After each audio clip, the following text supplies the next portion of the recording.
आज हम करने जा रहे हैं शिक्षा की एजेंसीज। तो इसमें सबसे पहले हम बात करते हैं कल्टीवेटिंग वैल्यू थ्रू एजुकेशन। शिक्षा के माध्यम से मूल्यों का विकसित किया जाना, यानी कि शिक्षा में हम वैल्यूज़ की भी बात करते हैं, तो उसको समझना है हमें। तो सबसे पहले हम इसमें जे.एस. ब्रूसर की बात करते हैं। उन्होंने कहा था to state once aim of education is ones to state his educations at values. व्यक्ति की शिक्षा के लक्ष्यों को बताने का अर्थ उसी समय उसके शैक्षणिक मूल्यों को बताना है। यानी कि क्या कहा है कि आउटकम बेसिकली क्या है, जो हम वैल्यूज़ को प्राप्त करना है उनमें। अब वैल्यू है क्या, तो इसमें दार्शनिक फिलोसफिकल नज़रिए से हम देखते हैं मूल्य ना तो वस्तु है ना व्यक्ति है, बल्कि एक विचार, थॉट्स है, एक दृष्टिकोण, पॉइंट ऑफ व्यू है।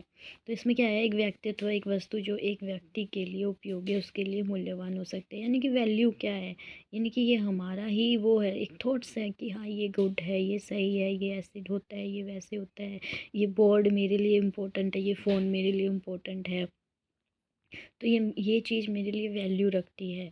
तो वैसे ही क्या है, जैसे एक व्यक्ति भी हमारे लिए वैल्यू रख सकता है, हमारे मॉम डैड हो गए या कोई भी ऐसा पर्सन जो हमारे लिए मैटर करता है।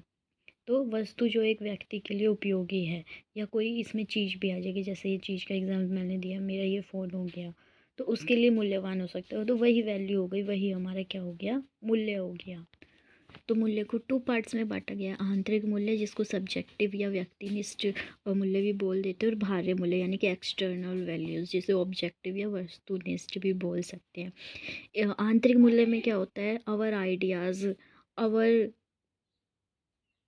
गाइडेंस है ना, मतलब कि मार्गदर्शन क्या है हमारा अंदर से जो आता है, गाइड्स, एक्टिविटीज़, विशिष्ट लक्षण हो सकते हैं हमारी गतिविधियों को, यानी कि सिर्फ हमारे अंदर जो चल रहा है उनको हम, जो हमारे अंदर से आता है।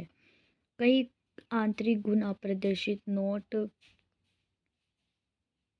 एबिबेटिव रह सकते हैं, परंतु वे व्यक्ति के जीवन में सहायता प्रदान करते हैं।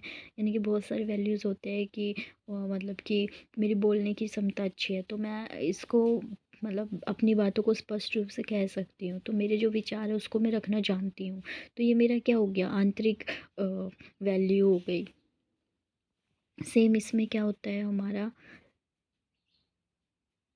क्वालिटीज़ होती है इसमें, वैसे गुण जो व्यक्ति द्वारा कई परिस्थितियों में प्रदर्शित होते हैं out of his her external observations, जो वो ऑब्जर्वेशन करके बनाता है, जो इधर उधर से देखकर सीखता है कि ये ऐसे, ये सही है, ये ऐसे होना चाहिए, वो होता है। इसमें क्या होती है, जजमेंटल लीडिंग टू एक्शंस। हम जजमेंटल हो जाते हैं ना, यानी कि ऑब्जर्व तो करते हैं, साथ में थॉट्स देना स्टार्ट कर देते हैं, हाँ ये तो ऐसे हो सकता है। तो मूल्य निर्माण का परिणाम, यानी कि जजमेंट्स को ये इंक्रीज़ करता है। इसमें हमारे खुद के थॉट्स होते हैं, खुद की भावनाएं होती हैं, इसमें क्या हम इधर उधर से देख के भावना उत्पन्न करते हैं। शिक्षा के क्षेत्र में कार्य करने वालों के बाह्य मूल्य उन्हें पाठ्यचर्या की रूपरेखा तैयार करना, फॉर्मू फॉर्मुलेटिंग टीचिंग स्ट्रेटजीज और चीजिंग TLMM इन्फ्लुएंस करते हैं। यानी कि जब हम बाहर ऑब्जर्व करते हैं कि हमारे शिक्षा में ये सब चल रहा है, बच्चों की ये कमी है, उसको हम ऑब्जर्व करेंगे तो उससे TLM क्रिएट करेंगे, और हमारा करिकुलम फॉर्मेट कैसा हो बच्चे के लिए वो करेंगे, फॉर्मुलेटिंग हम यानी कि मूल्यांकन कैसे करेंगे वो तैयार करेंगे, TLM के थ्रू बच्चों को कैसे इन्फ्लुएंस किया जा सकता है वो सब तैयार करेंगे। तो आंतरिक में हमारे अंदर क्या, अगर ये बाहर में हम, ये पॉइंट मेन हो गया कि हम ऑब्जर्वेशन करके ही ये शिक्षा को उन्नत कर सकते हैं। जैसे एक आसान एग्जांपल से समझते हैं, जैसे कि एक बच्चा है और हमें पता है दो उसको चांटे लगाएंगे और वो चुपचाप बैठ के शांति से पढ़ लेगा, बट आज की पेडागोजी हमें प्रभाव कर रही है ना, प्रभावित कर रही है। हम ऑब्जर्व करते हैं, उसे लर्न करते हैं, पियाजे हो गया, थॉर्नडाइक हो गया, और इतने सारे फिलोसोफर हैं, मनोवैज्ञानिक, उनकी हम पढ़ते हैं कि ऐसे पढ़ाना चाहिए, बट टीचर को फ्रेंडली होना चाहिए और गाइडर होना चाहिए, तो उसके थ्रू हम पढ़ाते हैं, प्रभावित होकर हम ऑब्जर्व करके सीख के उनको पढ़ाते हैं। तो ये इंटरनल और एक्सटर्नल हम इससे इजीली समझ सकते हैं। तो जो ये ब्रू बेचर थे, उन्होंने मूल्यों को दो प्रकार में बांटा है, इमीडिएट वैल्यू यानी कि तत्काल मूल्य है, और रिमोट वैल्यू यानी कि दूरस्थ मूल्य है। इन्होंने अपनी एक बुक में इन दोनों के बारे में चर्चा की है। उस बुक का नाम है मॉडर्न फिलोसफीज ऑफ एजुकेशन। तो इन्होंने तत्काल मूल्य में क्या क्या है, सेटिस्फैक्शन ऑन बायोलॉजिकल एंड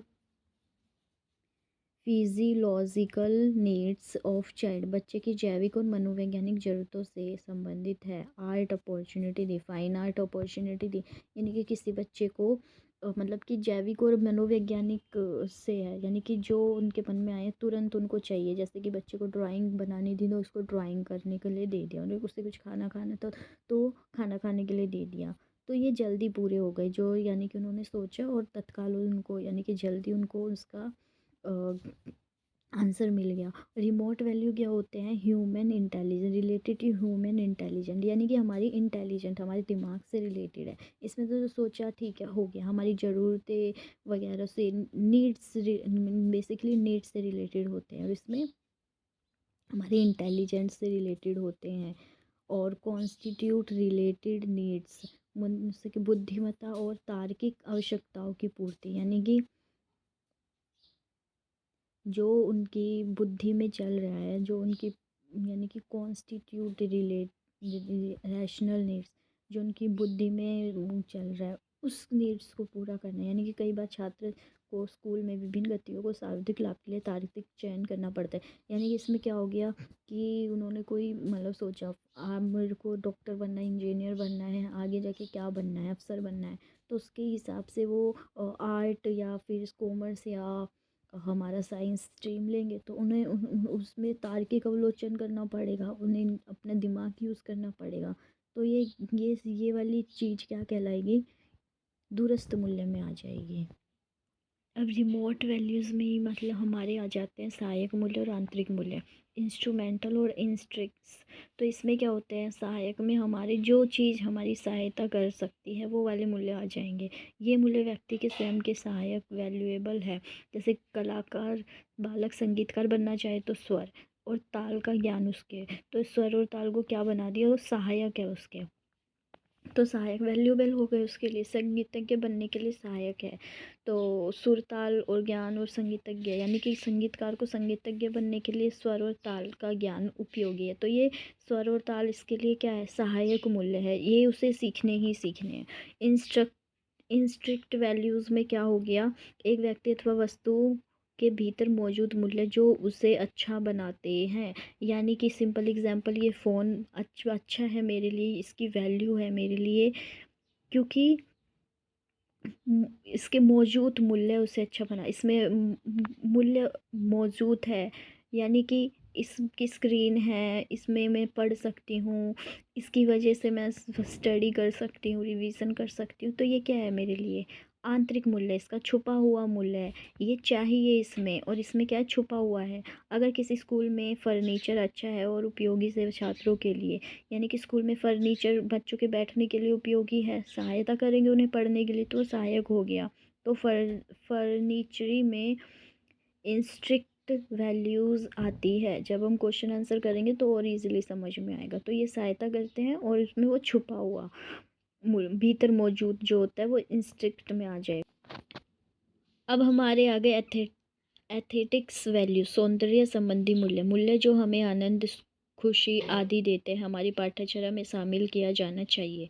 यानी कि क्या जैसे कि मैंने कॉपी पे कवर चढ़ाया तो उसे सुंदर बनाता है, तो ये सौंदर्य संबंधी मूल्य हो गया। तो खुशी मिल रही है मुझे वो काम करके, तो करिकुलम भी और करिकुलम ऐसा होना चाहिए, टीएलएम शामिल करने चाहिए, तो वो उसे सौंदर्य बनाते हैं, खुशी का आनंद। तो बच्चे टीएलएम से बड़े बहुत अच्छे से पढ़ पाते हैं, बहुत हैप्पी जॉय के साथ, तो वो एथेटिक वैल्यू में आ जाएगा।